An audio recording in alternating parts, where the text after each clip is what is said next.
أعوذ بالله من الشيطان الرجيم. بسم الله الرحمن الرحيم. الحمد لله رب العالمين. الحمد لله الذي جعل الحمد مفتاحا لذكره وسببا للمزيد من فضله ودليلا على آلائه وعظمته، ثم الصلاة والسلام على أشرف بريته محمد وآله الطيبين الطاهرين سيما بقية الله في الأرضين، روحي وأرواح العالمين لتراب مقدمه الفداء. أما بعد، بسم الله الرحمن الرحيم.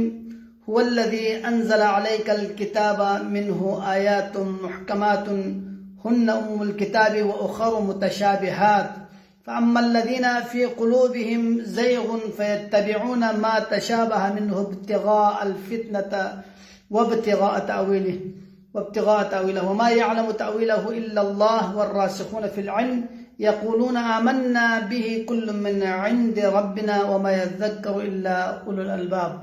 صدق اللہ العلی العظیم. سلسلہ وار گفتگو سورہ مبارکہ آل عمران کی آیت نمبر 7 پہ پہنچ چکی ہے، اور آج آیت نمبر 7 کے حوالے سے گفتگو کروں گا. رب ذوالجلال اس آیت مجیدہ میں ارشاد فرما رہا ہے، هو الذی، ہوا پروردگار کبھی اپنی ذات کے لیے صیغہ غائب استعمال کرتا ہے، اور کبھی اپنی ذات کے صفات میں سے کوئی صفات لے آتا ہے، کبھی اپنا اسم مبارک لے کے آتا ہے. ان میں سے ہر ایک میں حکمت ہے. یہاں پہ ہوا اگرچہ ضمیر غائب ہے، لیکن یہ غائب جو ہے نا مخاطب کے لیے ظاہری طور پر غائب ہے، ان کے نظروں سے غائب ہے، لیکن ان کی دلوں میں پروردگار موجود ہے اور پروردگار ظاہر ہے. ان کے عقل میں، فکر میں پروردگار ظاہر ہے. هو الذی، وہ پروردگار، انزل علیک الکتاب، جس نے آپ کے اوپر کتاب نازل کی. ہم نے پہلے کتاب کے حوالے سے آپ لوگوں کی خدمت میں گفتگو کی تھی کہ کتاب کیا پیغمبر اکرام اسلام کے اوپر جس طریقے سے اس وقت ہمارے پاس موجود جلدوں میں موجود جو کتاب ہے، جلد میں موجود جو اوراق پر مشتمل ہے، کیا وہی کتاب ہے، یا قلب رسول پر جو وحی نازل ہو گئی ہے وہ مقصود ہے. آپ لوگوں کی خدمت میں نے اس سے پہلے جو آیات ہیں ان میں بیان کی. منہ، اور اس کتاب میں موجود ہے آیات محکمات. یہاں پر دو تقسیم کر رہا ہے رب ذوالجلال ان آیتوں کو. ایک آیات محکمات ہے اور ایک آیات متشابہات ہے. آیات محکمات ہن ام الکتاب، اور یہ آیات محکمات اصل کتاب ہے جو ہر ایک کتاب ہے. وہ اخر متشابہات، اور دوسری جو قسم ہے وہ متشابہات ہے. آج کی گفتگو اسی آیت کے حوالے سے گفتگو کروں گا، چونکہ یہ موضوع انتہائی اہم موضوع ہے، اور طول تاریخ میں آیات محکمات اور آیات متشابہات کے حوالے سے اختلاف رہا ہے. تو میں چاہوں گا کہ آج اسی حوالے سے گفتگو کروں. قرآن مجید پروردگار عالم کی طرف سے نازل شدہ یہ کتاب، جو کہ اس آیت میں ہی رب ذوالجلال نے دو آیتوں کو دو صنفوں میں تقسیم کیا. ایک آیت محکمات ہے، اور محکمات کا جو لغوی معنی ہے محکم، مضبوط ہو تو اسے محکم کہا جاتا ہے. لیکن اصطلاحی معنی اگر دیکھیں تو اصطلاح میں اس سے مقصود یہ ہے کہ آیت کو دیکھ کے فوراً اس کے معنی سمجھ سکے. یعنی اس کے لیے کوئی عالم کا ہونا ضروری نہیں ہے، اس کے لیے کوئی فلاسفر کا ہونا ضروری نہیں ہے، اس کے لیے کوئی مفسر کا ہونا ضروری نہیں ہے، بلکہ ظاہر خطاب سے، ظاہر آیات سے ایک دم سمجھ میں آ جائے اس کا معنی کیا ہے. مثلا قل هو اللہ احد، کہ اے رسول کہہ دو کہ اللہ ایک ہے. اگر تو یہ قل هو اللہ احد کو سمجھنے کے لیے کوئی غور و فکر کرنے کی ضرورت نہیں ہے. ایک بچہ بھی سمجھ سکتا ہے کہ اللہ ایک ہے. یہاں پہ پروردگار کیا کہنا چاہ رہا ہے سب سمجھ سکتے ہیں کہ اللہ کی ذات ایک ہے. اس کے لیے غور و فکر کرنے کی ضرورت نہیں ہے.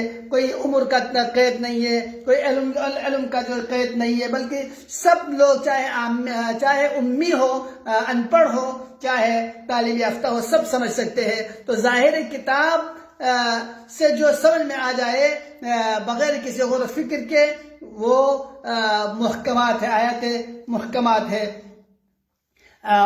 وَأُخَرُ متشابہات, اور اس کی دوسری صنف ہے وہ آیات متشابہات ہے.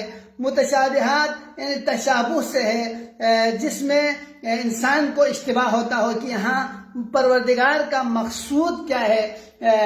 ظاہری اس کا ایک ظاہری معنی ہوتا ہے اور اس کے باطنی معنی ہوتا ہے.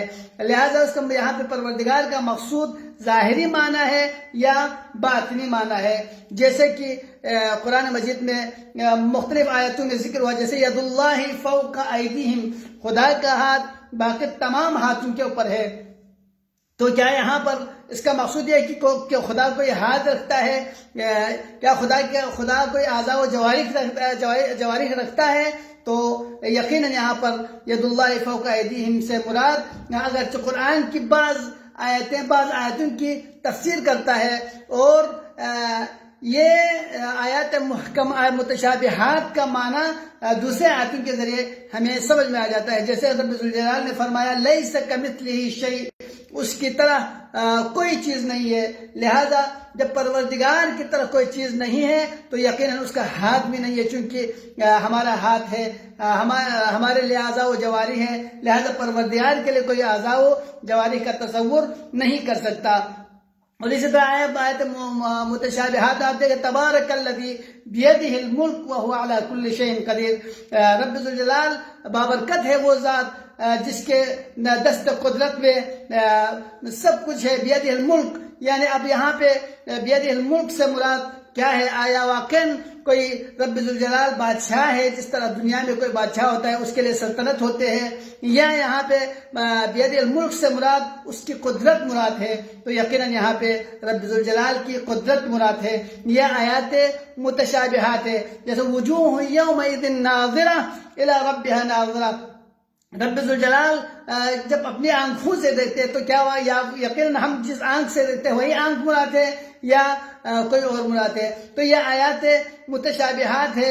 وجاء ربک والملک صفا صفا, پروردگار چل کے آتا ہے اور ملائکوں کے صف در صف ان کے ساتھ آتا ہے. تو کیا واقعاً ایسا ہی ہے؟ تو یہ آیات متشابہات ہے.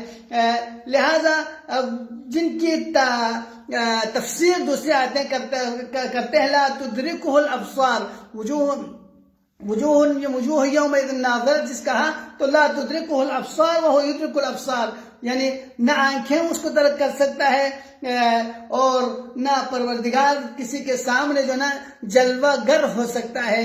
اور آپ اگر دیکھیں تو حضرت موسیٰ علیہ السلام نے کہا رب ارنی, پروردگار آپ مجھے اپنا جلوہ دکھا دیں, خود دکھا دیں. تو کہا لن ترانی, یہاں پر موسیٰ کے لیے یہ نہیں کہا کہ لا ترانی, نہیں کہا آپ مجھے نہیں دیکھ پاؤ گے, بلکہ لن ترانی یعنی نفی ابدی کی کہ مجھے نہیں دیکھ پاؤ گے.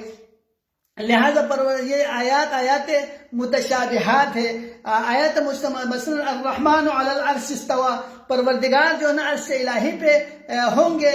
لہذا یہاں پہ عرش الہی سے مراد کیا؟ واقعاً کوئی وہاں پہ تخت ہوگا, جس طرح اہل سنت کے علماء میں سے ابن تیمیہ وغیرہ کہتے ہیں کہ پروردگار کا عرش ہے, جب آپ اسے بیٹھ جائیں گے تو اس عرش سے جو ہے نا پروردگار کی طاقت کی وجہ سے وہ ان تخت سے آواز نکلے گی. جس طرح ہم اگر کسی لکڑی پہ بیٹھ جائیں اور اگر وہ ڈھیلا ہو تو لکڑی سے جو آواز نکلتی ہے, تو اس طرح انہوں نے تصور کیا ہے. اور اسی طرح انہوں نے یہ بھی کہا کہ پروردگار جب جہنم میں اپنے پاؤں کو نعوذ باللہ ڈال دے گا تو اس وقت جہنم کہے گا کہ کافی ہے کافی ہے. لہذا یہ چیزیں انہی آیات متشابہات کو نہ سمجھنے کی وجہ سے ہے. اب اختلاف میں نے ابتدا میں آپ لوگوں کی خدمت میں عرض کیا کہ مسلمانوں کے نزدیک ابتدائے اسلام سے صدر اسلام سے اختلاف رہا ہے. خود اس آیت مجیدہ میں ہی کہ هو الذي انزل عليك الكتاب منه آیات محکمات هن ام الكتاب واخر متشابهات فاما الذين في قلوبهم زيغ، جن کے دلوں میں کجی ہوگی وہ فیتبعون ما تشابه منه ابتغاء الفتنة وابتغاء تاویلہ، تو وہ اپنے اس کینے کی وجہ سے، اپنے اس کجی کی وجہ سے آیات متشابہات کے تعویل کے حوالے سے وہ اس میں ہیرا پھیری کرنے لگیں گے. تو کہا کہ خدا عالم کا ہوا ہے وما يعلم تاویلہ الا اللہ، اور اس کی جو تعویل ہے خداوند عالم ہی جانتا ہے، اس کے علاوہ خداوند عالم کے علاوہ کوئی نہیں جانتا ہے. والراسخون فی العلم، اور جن کے دلوں میں علم راسخ ہو چکے ہیں، جو صاحبان علم ہے، علم ان کے لیے راسخ ہو چکے ہیں، وہ جانیں گے.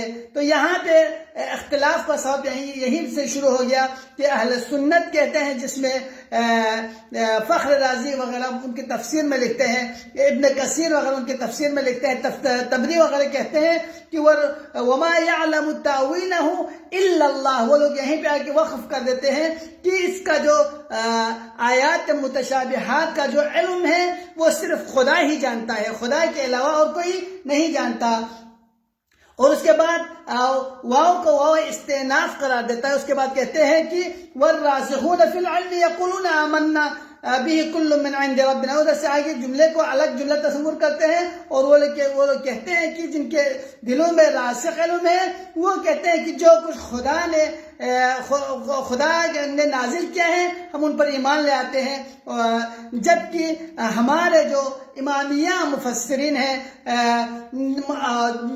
جنہوں نے یہاں پہ بیان کیا ہے کہ یہاں پر والراسخون فی العلم میں جو واو ہے وہ واو استئناف نہیں ہے، بلکہ وہ واو عاطفہ ہے. یعنی وما يعلم تأویلہ الا اللہ والراسخون فی العلم، جو آیات متشابہات کا جو تعویل ہے وہ خدا جانتا ہے، اور خدا نے جن کے دلوں میں علم راسخ کر کے رکھ دیا ہے، یعنی انبیاء علیہ السلام، ائمہ معصومین علیہ السلام، وہ لوگ جانتے ہیں. اب دلیل کیا ہے؟ ہمارے پاس دلیل یہ ہے کہ اگر ہم یہ کہیں کہ یہاں پہ آیات متشابہات کا علم صرف خدا کو ہے، تو اس صورت میں یہ لازم آ جائے گا کہ پروردگار عالم نے قرآن کو ہدایت کے طور پر نازل کیا تھا. قرآن کو پروردگار نے انسان کے دستور کے طور پر نازل کیا تھا.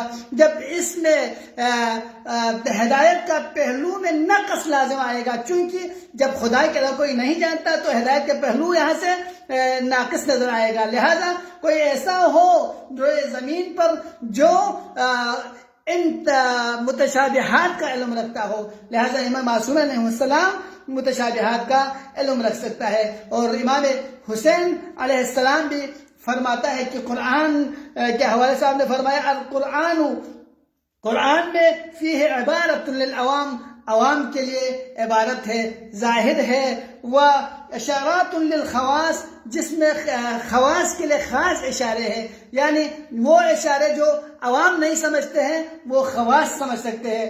واللطائف للاولیاء، اور اس میں ایسے لطائف چیزیں ہیں جو خواص بھی نہیں سمجھ سکتے بلکہ وہ اولیاء الہی ہی سمجھ سکتے ہیں.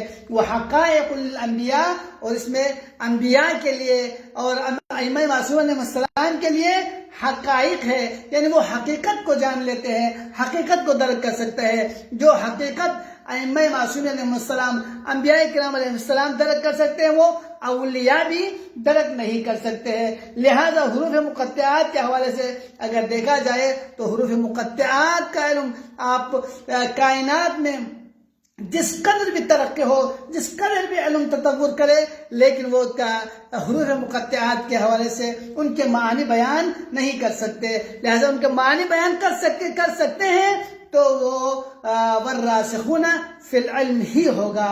پروردگار ہمیں قرآن کو سمجھ کر قرآن کے مفاہیم پر عمل پیرا ہونے کی توفیق عطا فرما پروردگار۔ اس ماہ مبارک رمضان میں نور قرآن کو ہمارے دلوں میں منور فرما پروردگار۔ قرآن کی ہم نشینی دنیا میں اور آخرت میں قرآن کی شفاعت سے ہمیں